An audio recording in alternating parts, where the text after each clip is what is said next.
But speaking of the Epstein files, the fallout continues, and now a bombshell email that was contained in the batch of files released by the Department of Justice shows some very interesting things, mainly that the disputed photo of Prince Andrew with Virginia Giuffre seems to have been validated by Ghislaine Maxwell in an email she sent to Jeffrey Epstein back in 2015. Now, you'll remember, before any of these files were released, Andrew always denied and said he had no recollection of that photo. In fact, here was him saying that on the record.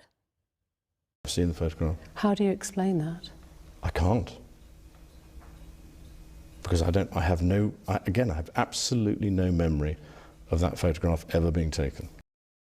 He may not have any memory of it being taken, but that seems to directly contradict what has been put out in this new email from Ghislaine Maxwell. So it's not going well for him.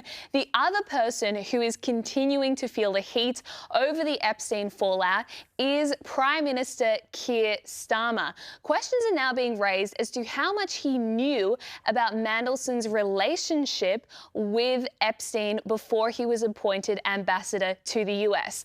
Quite spectacularly, he actually admitted in question time that he did know about their relationship, and he certainly knew that Mandelson spent time at Jeffrey Epstein's apartment while he was being imprisoned for child prostitution offences. So it's not a great look for Starmer. His backbenchers have now rebelled against him, and a bunch of files are going to be released around exactly what Keir Starmer knew in the lead up to appointing him as ambassador.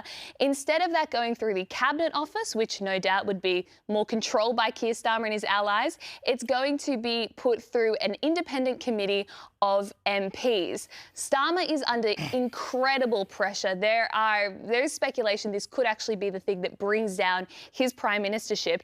And here he was in question time in the UK today, and his hands were literally shaking. Let me reassure the House, the process for deciding what falls into those categories will not be a political process. It will be led by the Cabinet Secretary, supported by government. So he actually had to hold his hands down to stop them from shaking. James, it just seems like the fallout from this is continuing. I don't understand. We know Andrew is over. Of course, he denies all these allegations, but the damage is done. But for Keir Starmer, I mean, this is pretty damning.